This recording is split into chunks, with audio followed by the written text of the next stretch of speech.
Velkomin á kennslumyndbönd snjallvefjunar. Í þessu kennslumyndbandi verður farið í gegnum hvernig á að setja upp read aloud sem viðbót við Chrome vafran. Við byrjum á því að opna hérna Chrome vafran og lendingarsíðan er mjög oft Google þegar maður byrjar að nota vafran og við skrifum hérna inn í leitargluggann Chrome Web Store og þá opnast þessi hérna síða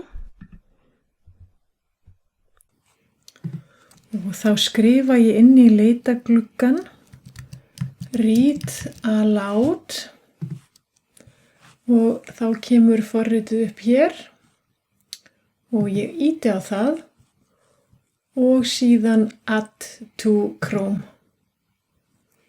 og hún spyr mig add extension og ég bæti því við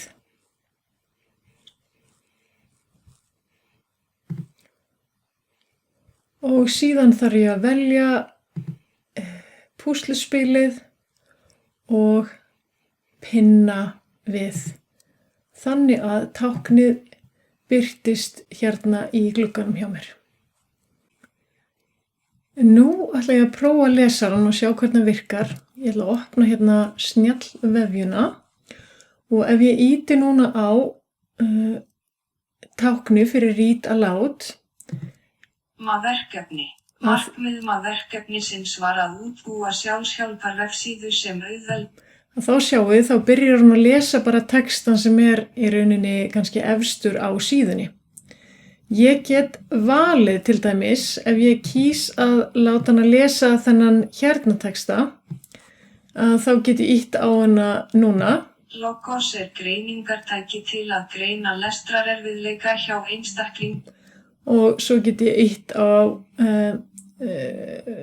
pásu. Ég get stækkað letrið og minkað það og ég get stækkað og minkað kassan líka. Þið sjáu, ég get farið stærra og síðan get ég haldið áfram. Allt frá 3. bekk grunnskóla til fullorðinsaldurs. Ég get farið inn í tannhjólið og þá getið þið séð, þið getið skipt raddir og þið getið ákveðið hraðan og hversu hátt þetta er og líka hvort að textin sé, ef þið viljið að það sé að highlighta. Gangi þér vel að nota read aloud og góða skemmtun.